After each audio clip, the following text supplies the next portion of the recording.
Halo semuanya, balik lagi dengan channel Mama Rasel. Jadi di video kali ini aku bakalan bagiin pengalaman aku hamil dan melahirkan sebanyak 5 kali. Bagi kalian yang penasaran, stay tune terus ya.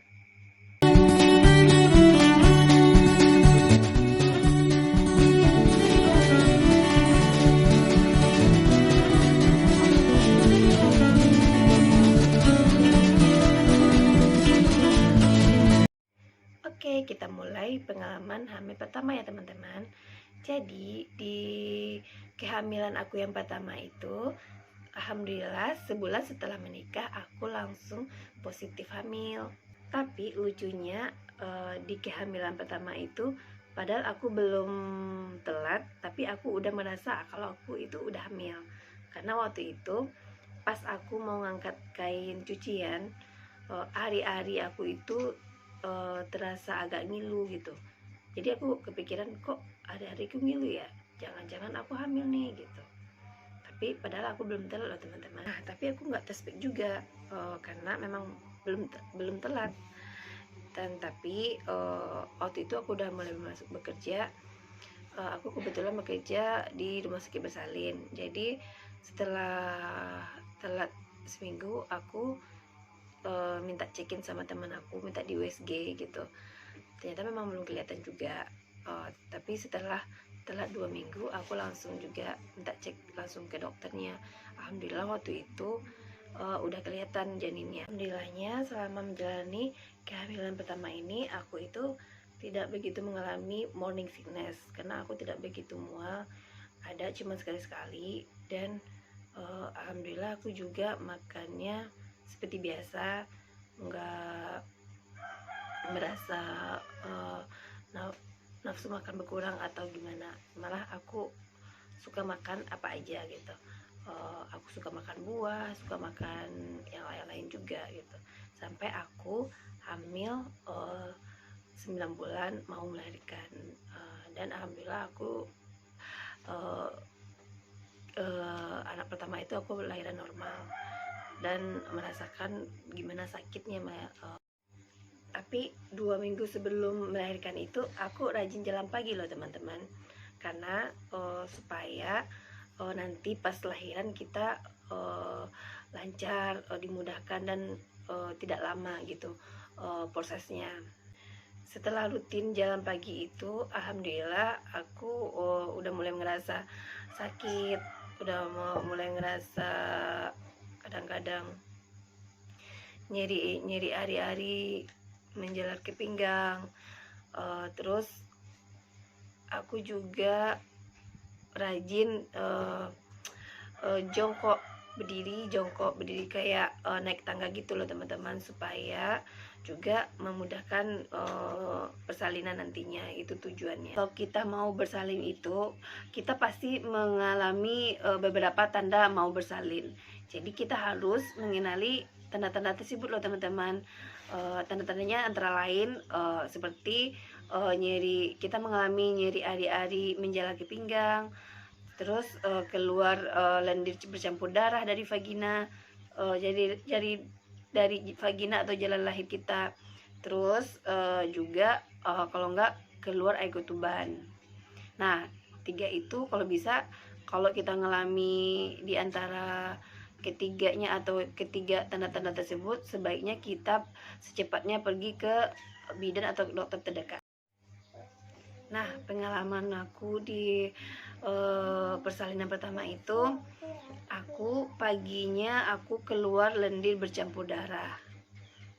Jadi waktu itu sudah keluar lendir bercampur darah dan merasakan nyeri ari-ari sekali-sekali gitu, tapi belum sering.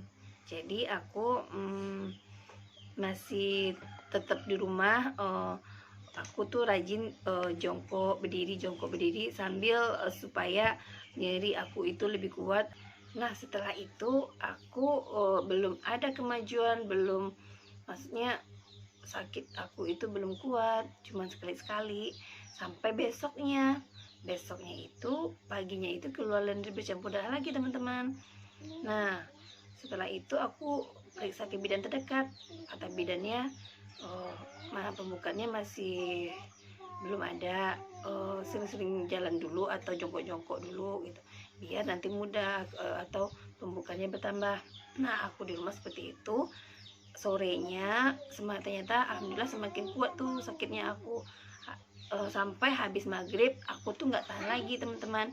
Dan aku bilang ke suami kalau aku tuh udah sakit sekali, udah mau melahirkan kayaknya nih gitu.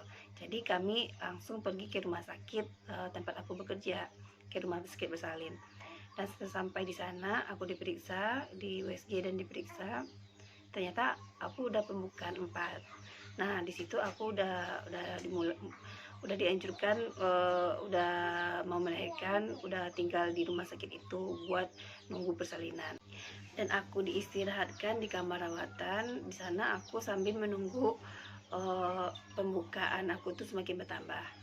Dan di sana memang alhamdulillah sakit aku itu makin bertambah, makin kuat, makin aku nggak kuat rasanya menahan. Setelah itu aku diperiksa lagi setelah beberapa jam, dan diperiksa pembukaan aku tuh alhamdulillah bertambah menjadi 6 pembukaan. 2 jam setelah itu aku diperiksa lagi setelah mengalami sakit yang begitu kuat. Alhamdulillah waktu itu pembukaannya udah 8. Nah, setelah pembukaan 8 itu aku dipindahkan ke kamar persalinan. Di sana aku diobservasi sambil aku di sana tiduran miring, tiduran dengan miring supaya anak aku juga turun dan pembukaan makin bertambah, makin lengkap. Nah, setelah itu aku makin merasakan nyeri yang sangat kuat, nyeri sekali, rasanya nggak tahan. Kadang merasa mau BAB, mau buang air besar gitu rasanya. Nah, dan setelah itu alhamdulillah pembukanya lengkap. Setelah pembukaan lengkap, aku baru dituntun untuk mengejan. Setelah beberapa kali aku dituntun untuk mengejan, dan akhirnya alhamdulillah anakku lahir dengan selamat. Dan anak langsung menangis. Setelah itu plasentaku juga langsung dikeluarkan dan keluar dengan sempurna atau lengkap. Dan alhamdulillah aku juga diobservasi sebentar. Setelah itu dipindahkan lagi ke kamar rawatan. Nah, begitu pengalaman hamil dan persalinan aku yang pertama. Nah, sekarang aku mau cerita kehamilan yang kedua. Nah, di kehamilan kedua ini adalah kehamilan yang cukup menyedihkan bagi aku, teman-teman, karena anak aku setelah 15 menit setelah lahir akhirnya meninggal. Padahal anakku itu cewek, karena anak yang pertama aku itu cowok, anak yang kedua ini cewek. Tapi Allah berkehendak lain, anakku 10 menit atau 15 menit setelah lahir dia langsung meninggal karena ada mungkin penyakit bawaan. Jadi penyesalan aku di kehamilan kedua ini, teman-teman, aku itu sangat jarang sekali kontrol periksa ke bidan atau periksa ke dokter. Cuman beberapa kali aja. Kalau ke bidan cuma 2 kali, terus ke dokter cuma sekali USG gitu. Jadi aku di sana timbullah penyesalan karena ternyata hamil aku waktu itu bermasalah, karena janin aku mungkin waktu itu agak ada bermasalah, tapi aku tidak mengetahuinya. Tapi di kehamilan kedua ini, aku di 3 bulan pertama itu aku agak merasakan morning sickness. Jadi aku agak merasakan mual, muntah, agak sering atau cukup menguras tenaga juga, teman-teman, karena aku juga nggak mual itu nggak nafsu makan, nggak suka bau ini, nggak suka makan ini gitu. Cukup menyiksa lah. Tapi alhamdulillah sampai 3 bulan aja, sampai kehamilan 3 bulan. Setelah itu seperti biasa lagi, alhamdulillah seperti biasa, aku nafsu makannya seperti biasa juga. Tapi ternyata aku terakhir cek ke dokter itu di yang hamil ke 6 bulan gitu. Jadi waktu pas cek ke dokter hamil 6 bulan itu, kata dokter sih sehat-sehat, jalinan sehat-sehat aja sih, nggak ada masalah. Aku tuh aman. Setelah setelah periksa ke dokter aku nggak periksa lagi tuh ke dokter, cuman ke bidan. Aku setelah itu aku merasa kok perut aku besar ya, hamil aku baru 6 bulan lebih tapi perut aku agak kebesaran. Terus kata bidannya itu mungkin anaknya yang besar gitu. Ya udahlah, aku nggak itu lagi. Setelah itu di rumah aku merasa kok perutnya makin lama makin besar, kayaknya kenapa, apa air ketubannya banyak ya gitu. Tapi aku juga periksa ke dokter teman-teman, karena aku kan tahu aku kan bekerja di klinik bersalinnya dokter Objin nih.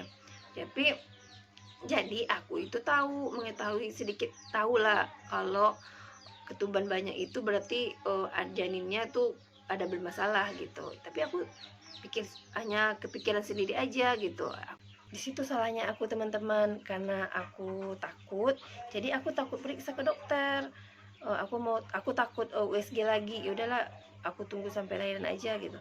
Tapi aku juga kepikiran juga sih, aku mau USG sekali lagi lah. Tapi akhirnya mau USG belum jadi juga. Akhirnya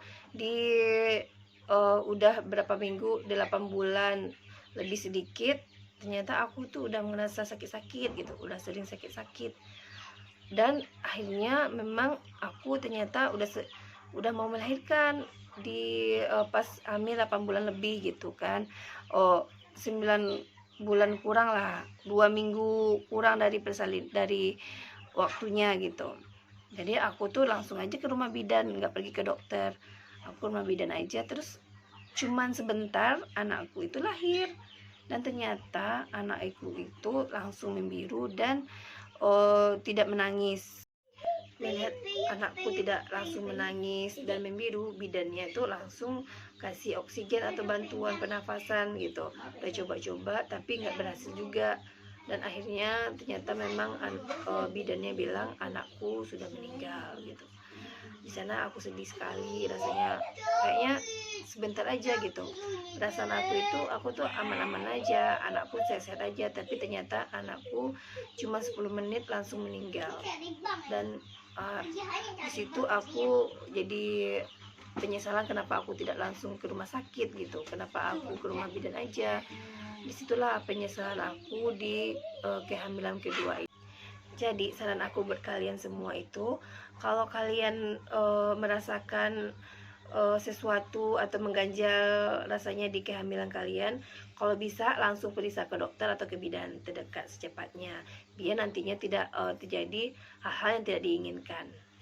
Jadi saran aku buat kalian-kalian semua yang lagi hamil, kalau bisa, kalau ada keluhan atau sesuatu yang tidak diketahui, sebaiknya tanyakan langsung ke bidan atau ke dokter, langsung diperiksa biar nantinya tidak ada penyesalan dan tidak terjadi sesuatu yang tidak diinginkan nantinya pas kita lahiran. Oke, sekarang pengalaman hamil anak ketiga. Nah, di kehamilan anak ketiga ini pas aku habis melahirkan anak kedua, anakku meninggal. Setelah itu aku nifas 40 hari, setelah itu sebulan setelah itu aku menstruasi. Dan setelah itu aku nggak datang bulan lagi. Alhamdulillah, setelah periksa aku positif hamil lagi loh teman-teman. Nah, di kehamilan ini cukup menghibur hati aku, karena sebelumnya anakku meninggal, akhirnya aku udah hamil lagi gitu. Nah, aku menjalani kehamilan juga alhamdulillah nggak merasa itu juga, nggak berat, tidak merasa mual yang begitu sampai usia kandungan 9 bulan. Habis itu aku udah mau melahirkan, udah merasakan nyeri ari-ari yang sangat kuat. Pukul 4 dini hari itu aku udah ngerasain sakit yang begitu kuat. Terus aku minta dianterin langsung aja ke rumah bidan, ke suami gitu, di rumah bidan terdekat. Habis itu alhamdulillah aku melahirkan paginya pukul 10 baru aku melahirkan. Itu secara normal, alhamdulillah anakku laki-laki, dan alhamdulillah plasentanya juga keluar dengan sempurna. aku juga tidak mengalami pendarahan, alhamdulillah, melahirkan dengan selamat. Nah, sekarang pengalaman kehamilan anak keempat.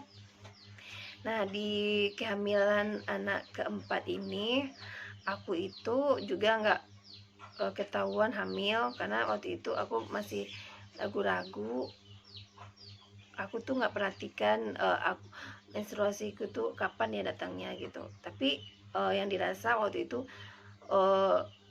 kayaknya perutku ini hari-hari itu kok sakit kayak rasa mau datang bulan gitu. Kayak kirain aku itu mau datang bulan, tapi nggak keluar juga gitu. Habis setelah beberapa, ternyata udah lama, udah 2 minggu ditunggu-tunggu gak keluar juga. Akhirnya aku tes pack, ternyata aku positif hamil lagi gitu. Waktu itu usia anakku sebelumnya itu udah 2 tahun lebih lah gitu. Jadi di kehamilan keempat ini alhamdulillah aku tidak mengalami morning sickness juga, karena aku biasa aja, nafsu makan biasa gitu kan, atau juga nggak suka ini, kadang orang kan ngidam ini ngidam itu, juga aku enggak gitu. Alhamdulillah lancar aja sampai hamil aku 32 minggu.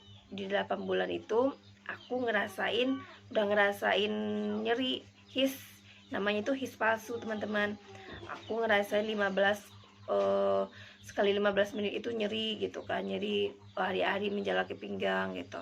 Setelah itu aku langsung aja tuh periksa ke bidan. Setelah itu aku dirujuk ke rumah sakit. Nah, ternyata aku tiba di sana aku dirawat, dan aku dirawat 2 hari, dikasih untuk penguat janin supaya kalau lahir nanti janinnya parunya udah matang, atau dikasih juga obat untuk supaya tidak cepat lahir anaknya. Alhamdulillah nyeri aku itu berkurang atau hilang. Nah, setelah 2 hari aku dipulangkan, alhamdulillah aku di rumah lagi seperti biasa sampai 9 bulan. Nah, di situ ada rasanya aku terasa keluar sedikit air gitu.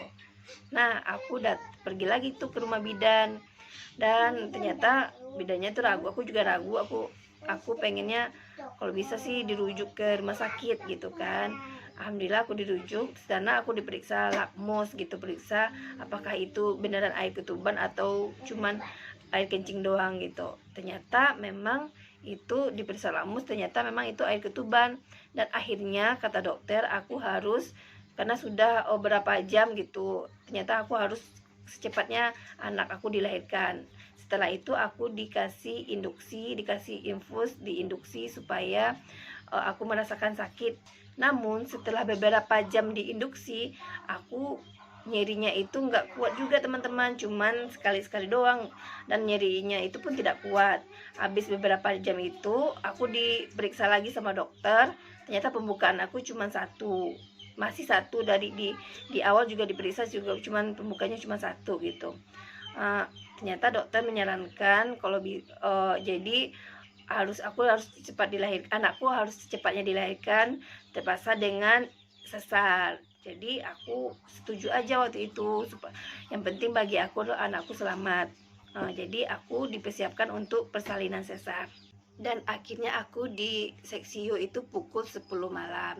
Alhamdulillah setengah jam di kamar operasi aku sudah keluar dan anakku lahir perempuan. Dan alhamdulillah kondisi aku sehat, dan anakku juga sehat, alhamdulillah. Nah, setelah mendapatkan anak perempuan, sebelumnya itu 2 anak cowok dan sekarang dapat anak perempuan, rencana aku tuh udah cukup punya anak 3 aja, karena udah cukup ada laki-laki dan juga ada perempuan. Tapi ternyata teman-teman, 4 tahun setelah itu aku itu kan nggak pasang KB, itu aku hanya cuman KB alami aja, itu KB kalender. Sebelumnya itu aman-aman saja, tapi setelah 4 tahun setelahnya ternyata perhitungan aku itu salah. Dan ternyata aku pas nunggu di bulan di bulan 7, bulan Juli, waktu pas tahun 2020 kemarin, kok aku nggak datang juga ya, kayaknya setelah aku tunggu-tunggu teman-teman, ternyata memang nggak datang-datang juga. Setelah 10 hari telat, aku tes pack tuh, ternyata memang aku positif lagi. Ini kayaknya tuh nggak direncanakan, ini adalah kehamilan yang nggak direncanakan teman-teman, karena kami rasanya aku dan suami cukup punya anak 3 aja gitu. Ternyata Allah kasih rezeki nambah 1 lagi. Alhamdulillah, ya udah aku terima. Setelah aku tahu positif, aku terima dan aku jalani kehamilan ini. Tapi di kehamilan yang kelima ini aku merasakan morning sickness yang cukup melelahkan juga, cukup menguras tenaga juga, karena aku mual-mual dan rasanya aku tuh nggak suka makan ini, nggak suka bau ini, itu kebanyakan nggak sukanya. Jadi rasanya aku menyiksa banget ya. Asam lambungku naik, perut aku itu kembung gitu. Itu yang kurasakan di kehamilan kelima, karena mungkin usia aku juga udah gak muda lagi, udah di 36 tahun aku kehamilan kelima ini, udah di atas 35. Itu adalah sebenarnya itu kehamilan yang berisiko juga loh teman-teman. Kalau bisa sih kita hamil di bawah usia 35 tahun. Jadi karena ini mungkin karena kesalahan juga, akhirnya aku menjalani juga lah hamil di atas 35. Ternyata cukup melelahkan juga, karena merasakan yang banyak yang gak enaknya yang aku rasakan gitu. Nah, setelah aku jalani juga, akhirnya sampai ke 9 bulan aku jalani, aku sambil kerja juga kan, aku jalani. Alhamdulillah, aku juga sering kontrol USG ke dokter. Akhirnya ternyata posisi anak aku itu oblik gitu, tidak kepalanya tidak terlalu di pintu gitu kan. Dan dokter menyarankan, berarti sebenarnya sudah 4 tahun jarak sesar yang sebelumnya itu sebenarnya bisa diusahakan buat normal, tapi karena posisi kepalanya oblik ternyata jadi nggak bisa diusahakan normal. Jadi udah direncanakan tanggal 1 April aku mau lahiran SC lagi gitu. Tapi sebelumnya di tanggal 30 aku udah ngerasain sakit gitu. Udah ngerasain kok sakit ya gitu. Aku takut juga kan, aku kan sebelumnya SC. Jadi aku takut juga biarin sakit aku tuh tambah kuat di rumah gitu. Aku dan suami pukul 10 dari sore kan udah ngerasain sakit.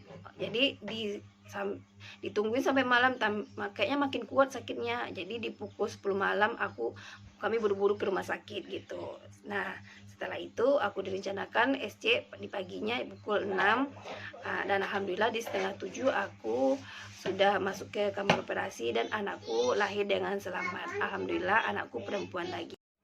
Nah, itulah pengalaman aku hamil 5 kali, hamil dan melahirkan 5 kali. Semoga ini menjadi pengalaman juga, pengetahuan juga buat kalian-kalian yang sedang hamil atau mau melahirkan. Oke, teman-teman. Sampai di sini aja ceritanya. Jangan lupa tonton videoku, like dan subscribe ya. Dan sampai jumpa di video selanjutnya.